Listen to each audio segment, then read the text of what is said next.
vamos a centrarnos en una cosa importante: formas de añadir CSS a nuestra página. ¿Qué formas conocen ustedes para añadir CSS en una página? Básicamente son estas tres de aquí. Hay una que es la más general, que es la etiqueta link. Desde el HTML tú referencias un fichero CSS y le dices: todos los estilos que están en este fichero CSS quiero que los metas en esta página. Esta es la forma principal y la que suele ser la recomendada. Luego tenemos un bloque de estilos, ¿vale? Simplemente utilizamos la etiqueta style y metemos dentro los estilos. Y luego tenemos los estilos en línea, ¿vale? Los estilos en línea los dejamos un poquito al margen porque luego tenemos una parte donde hablaremos de ello. Pero estas son las tres formas principales. Todo lo que esté fuera de aquí, por ejemplo, Félix comenta por aquí, CSS en JS. Cuando hacemos CSS en JS y hacemos un import desde JavaScript, realmente estamos haciendo una de estas tres, ¿vale? Lo que pasa es que está enmascarado debajo ahí del JavaScript y no lo vemos. ¿Vale? Entonces es importante conocer estas tres de aquí. ¿Por qué? Porque aquí también hay una cosa que es el tema de la prioridad que tiene cada cosa. Si tú pones un estilo en línea, tú pones un estilo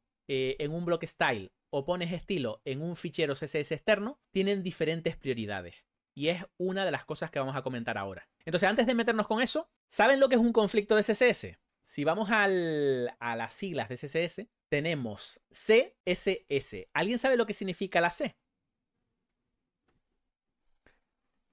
Todo el mundo dice cascada en el chat. Falso. Significa colisión. Significa conflicto, como dice Catudev. Es correcto, ¿vale? Significa cascada. Pero, ¿qué ocurre? Que mucha gente la cascada no le interesa. Eso es un detalle muy, muy importante, ¿eh? Hay un post que yo he hablado mucho de él. Este post está muy chulo y habla justo de este detalle que hemos comentado, ¿vale? La gran división se refiere a que hay un perfil que es desarrollador, que lo que hace es centrarse en los aspectos de programación, y hay un perfil que se centra más en los aspectos de visuales, de diseño, de accesibilidad. Y son como dos formas de pensar diferentes que deberían estar en la mente de cada uno. No deberíamos ser tanto, no quiero utilizar la palabra bando, pero lo que yo suelo ver hoy en día es que mucha gente o piensa de esta forma o piensa de esta otra forma. Y lo ideal no sería eso, sino sería detectar de qué bando, entre comillas, eres para entender el contrario. Eso sería lo ideal y lo que yo al menos me resulta más interesante de un desarrollador. El buen desarrollador tiene que detectar y decir: vale, yo estoy en esta parte, yo soy desarrollador, entonces esta parte es la que yo estoy más implicado. Entonces esa persona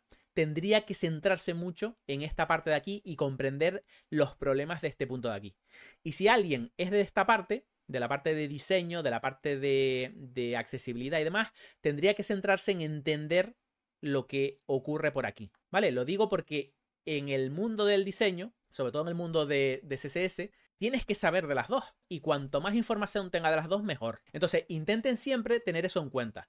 ¿Por qué comento esto? Porque cuando hablamos de CSS, ¿qué ocurre? Que el desarrollador, esto que lo decía un poco en broma y un poco en serio, cuando hablamos de CSS, para el desarrollador la C de CSS es conflicto, es colisión, y para el diseñador es cascada. El diseñador normalmente conoce el tema de la cascada de CSS, le gusta, sabe utilizarlo porque tiene unas necesidades o tiene unos objetivos diferentes al desarrollador. Al desarrollador le molesta porque no tiene los mismos puntos de vista. ¿Por qué ocurre esto? Tradicionalmente, CSS tiene un enfoque global. Tú tienes que tener en cuenta toda la página para escribir tus estilos. Tú escribes todos tus estilos y tienes que estar pendiente de forma global. Vale, estoy soltando conceptos para que se nos queden en la cabeza para luego retomarlos y que nos sea más fácil, ¿vale? El diseñador normalmente tiene este enfoque en la cabeza y el desarrollador tiene un enfoque diferente, que es que como se suele hacer mucho en programación, el desarrollador tiene un enfoque local, ¿vale? Lo que quiere hacer el desarrollador es hacer pequeñas partes locales y que sean individuales y que funcionen de forma que yo pongo aquí algo, yo pongo aquí algo, yo pongo aquí algo. Entonces, ¿qué ocurre? Que la cascada entra en conflicto ahí, porque la cascada favorece o favorecía, ahora veremos que la cascada se ha modificado con el tiempo y que ya sí que permite hacer cosas con el punto de vista del desarrollador, pero que mucha gente no lo conoce porque no sabe lo que hay dentro de la cascada, ¿vale? Entonces, esto es una parte que suele querer cubrir el desarrollador y esto es una parte que quiere cubrir el diseñador. CSS y JavaScript están evolucionando de forma que tú en CSS puedas cubrir los dos puntos de vista. No seamos tan tradicionales para hacer las cosas solo con cascada, pero tampoco seamos el otro bando y decir, no, lo quiero hacer todo de esta forma. La mayoría de discusiones que yo veo alrededor de CSS es porque el desarrollador quiere resolver su conflicto y no quiere pensar en los conflictos que tiene otra persona. Quiere resolver el suyo propio y el resto no son problemas. Como a mí no me afecta, pues no es un problema. Hay que tener en cuenta que CSS lo que quiere es cubrir todos los casos de uso. Y puede que tú no tengas un problema, pero que ese problema exista. Y que otra persona sí que quiera cubrir ese problema y le funcione mejor otro mecanismo, ¿vale? Egoísmo de código, dice Julián. Dicho todo esto, tenemos un poquito más de información. Vamos ahora al tema de conflictos. Vamos a entender un poco qué es eso de los conflictos de CSS. ¿Cuáles son los típicos conflictos que podemos encontrar en el código? Imaginemos que tenemos un fragmento de código, ¿vale? Tenemos un fragmento de código con una clase, tal. Y el primer problema que podemos tener, que esto ocurre mucho cuando alguien está empezando en CSS y mete un framework, esto suele ocurrir bastante.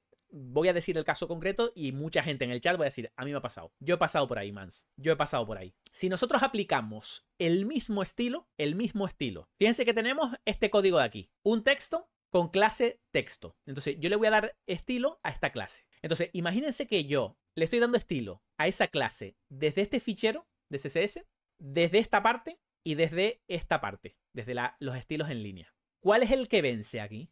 Porque dense cuenta que aquí dentro le estamos dando estilo, aquí le estamos dando estilo y aquí le estamos dando estilo. En línea, muy bien. Muy bien. Cuidado, porque aquí llegamos a un problema en el que mucha gente no tiene esto claro. Fíjense cómo funciona. Este de aquí es el que tiene mayor prioridad. Los estilos en línea siempre tienen mayor prioridad. Eso es lo que más prioridad tiene. Luego sería el de los estilos en bloque, ¿no? En este style. Y luego sería este de aquí. Por eso normalmente se recomienda poner los estilos en el fichero CSS. Porque tú pones los estilos aquí y si luego quieres sobreescribirlo de alguna forma, los puedes poner aquí. Si tú lo haces al revés, si tú pones estilos en línea, luego si quieres sobreescribir es más difícil. Tienes que jugar con el important, tienes que mirar, o si lo pones aquí, ¿vale? Tienes que poner el important, tienes que ir cambiando. Entonces, mucho cuidado con todos estos detalles. Cuando hablamos de estilos en línea, ya mucha gente se pone nerviosa, ¿vale? Hay mucha gente que se pone nerviosa y dice, estilo en línea, mans. Estilo en línea. O gente que dice, bueno, Tailwind, un estilo en línea es mi casita. Yo no soy de los que opina que Tailwind es estilo en línea. Para mí son cosas diferentes. Son muy parecidas visualmente, pero no es lo mismo. Y más adelante hablaremos también de eso. Lo que hay que tener en cuenta es que Tailwind no son estilos en línea, son clases de utilidad, que es un concepto diferente, muy parecido, pero no es exactamente el mismo. Vale, entonces, primer conflicto. El conflicto puede ser dependiendo de dónde viene, desde diferentes fuentes. Dependiendo de dónde viene, puede tener una prioridad u otra. Luego, pensemos, fuentes del mismo tipo. Vamos a otro caso ahora. Vamos a otro caso donde tenemos un conflicto en el mismo tipo. Por ejemplo, estamos en una hoja de estilos externa, un fichero CSS, y fíjense que tenemos aquí text y tenemos aquí text. Aquí estamos en el mismo fichero, aquí no hay problemas de que son diferentes fuentes, sino que estamos en la misma. ¿Cuál es la que prevalece aquí? ¿Cuál es la que sobreescribe? El último. Fíjense, background color, aquí tenemos un color, aquí tenemos un color. ¿Por qué tiene mayor prioridad esta? Porque se sobreescribe el anterior, ¿vale? Simplemente es el orden con el que tú escribes. Esto la gente lo tiene súper claro, porque es muy parecido a lo que ocurre en programación. Tú escribes una cosa por abajo, pues sobreescribes la que está por arriba, ¿vale? Entonces, esto normalmente no suele haber muchas dudas, incluso la gente que no sabe demasiado de la parte de CSS lo aprende enseguida, ¿vale? Pero tengan en cuenta que esto, ya veremos ahora, que no ocurre en ciertas situaciones, ¿vale? Hasta aquí, todo bien, perfecto. Caso 3, diferente selector. Aquí es donde la cosa se complica, y esto es una introducción a lo que veremos luego de especificidad, ¿vale? Mucha gente no sabe ni siquiera que existe esto. Así que vamos a entender un poco qué es lo que ocurre aquí. Fíjense que tenemos, este caso ahora, tenemos un elemento HTML que tiene una clase de texto y un ID, ¿vale? Son dos formas de seleccionar este elemento. Dicho esto, nosotros podemos darle estilo a este elemento de dos formas. Bueno, hay más formas, pero vamos a hacerlo de dos formas. Con el ID y con la clase. El ID gana siempre, muy bien. El ID gana siempre. De hecho, muchas veces se suele decir que intentes no dar estilo a los elementos por el ID, porque siempre va a darle más prioridad que la clase. Muchas veces se suele decir que los IDs no se deben utilizar, ¿vale? Tampoco pasa nada si alguien utiliza el ID, sobre todo cuando están empezando, suele ser muy habitual, pero yo suelo decir que es mucho más flexible hacerlo con clases, ¿vale? Entonces yo normalmente cuando doy clases siempre comento el tema del ID, que se puede utilizar, pero que intenten no utilizarlo para estilar. No sería una buena práctica. Yo no lo llamaría tampoco mala práctica, pero sí es verdad que te puede dar problemas más adelante. Entonces yo suelo decir que lo eviten. Entonces tengan en cuenta que aquí, como estaban diciendo en el chat, le están dando estilo al elemento y este va a tener mayor prioridad, incluso aunque este esté debajo, ¿vale? Y esto sorprende a un montón de gente, porque no saben muy bien cómo funciona la especificidad. Aquí está muy claro, aquí está muy fácil de entender porque sabemos que el ID tiene más especificidad, esto suele ser bastante conocido, pero si tú complicas un poco el selector, no lo vas a tener tan claro, porque no lo tengo claro ni yo, ¿vale? Que yo entiendo cómo funciona esto y llevo un montón de tiempo, hay selectores que son muy complejos y no tienes muy claro cuál es el que va a vencer en cierto caso. Entonces hay que tener en cuenta ese tema de especificidad que hablaremos un poquito más adelante, porque esto se puede complicar mucho y hay situaciones donde se vuelve una locura, la gente no sabe qué está pasando. Si yo tengo esto aquí y si le estoy diciendo que le pongo esto en rojo y en el de arriba tiene azul, este debería tener más importancia, no lo tiene, le pone un important aquí, se vuelve loco y eso es lo que suele pasar en la parte de CSS. Entonces, por aquí avanzo un poco más el ejercicio y no solo lo hacemos con el ID, sino que hacemos también con la etiqueta, un montón de detallitos. Bueno, esto suele ser muy interesante, sobre todo para la gente que está aprendiendo. Si alguien no lo sabe, esto se puede mirar directamente con el DevTools. Tú vienes por aquí al inspector de elementos, tú seleccionas cualquier elemento que quieras y te van saliendo los estilos al lado. Hay mucha gente que no lo sabe, pero si tú vienes aquí y mueves el ratón, ves que te dice la especificidad, ¿vale? Simplemente moviendo el ratón encima te dice la especificidad que tiene el elemento, ¿vale? Entonces tú puedes saberlo así rápidamente. Mucha gente no conoce esto, ya veremos que hay calculadoras y tal, pero la forma más práctica y más rápida, venir aquí, seleccionas el elemento que te interesa y aquí en el selector miras la especificidad. Si este de aquí, este por ejemplo tiene especificidad 0, por lo tanto esto de aquí va a sobreescribir el de abajo. Fíjense que aquí este está tachado porque este de aquí tiene mayor prioridad.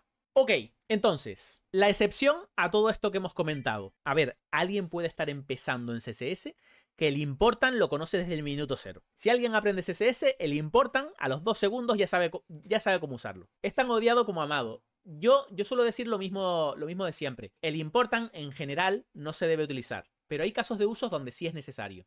Hay que tener en cuenta que su uso debería ser siempre justificado y no utilizarse a la ligera. Solo utilizarlo cuando sea absolutamente necesario.